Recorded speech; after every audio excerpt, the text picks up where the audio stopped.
почитувани колеги и колешки пратеници, почитувани представници на јавноста, почитувана јавност, почитуван министер Ајетон Шакири, за ваша информација, од осамостојувањето до денес, Република Македонија спровела реформа во основното образование во 2007 година, кога е воведена деветолетката.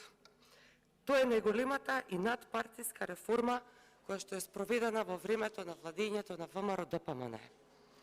Реформата била подготвена со опсежно истражување, со компаративни анализи со други држави и со инклузивност на сите чинители. Истите работеа и во понатамошните влади, така што не може да се каже дека било селективен пристап. Сите беа задоволни од оваа реформа. Оваа реформа, која што вие наследивте и која што мора да ја браните, е без истражување, без анализи, без инклузивност на родители, наставници, професори и институции. Напротив, против реформата застана Македонската академија за науки и уметности, Универзитетот Свети Кирил и Методи, институтите и факултетите, поединци, невладени организации, но вашата предходничка, господјата Царовска, не убедуваше дека истата е сепак добра и дека ние шириме лажни вести. Резултатот е укинувањето на предметите биологија, хемија, физика, историја и географија, како и воопшто учебникарството во основното образование. За трошењето пари по училиште и за градежни работи и компјутеризација, граѓаните можат да кажат дека ништо не ви оди.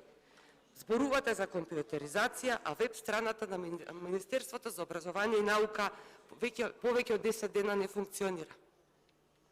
Во врска со прашањето не ми дадовте одговор, односно не ми дадовте точен одговор, бидејќи јас ве прашувам за обуки во средното образование кои ги изведувале обучувачи од БРО пред 2016 година, а сега ги изведуваат акредитирани обучувачи за кои плаќате огромни пари. Прашувам, зошто се трошат пари на акредитирани обучувачи, кога за истото имате вработени кои се обучени за тоа? Тотално непотребно и селективно, и истото остава простор за заложништвото кое што Министерството, тоа државните и јавните институции го имаат кон определени други институции, организации и истовремено придонесуваат кон уништување на истите. Значи, институциите треба да се чуваат и треба да им се даде шанса на професионалците. Не сум задоволна од одговорот и немам дополнително прашање. Благодарам.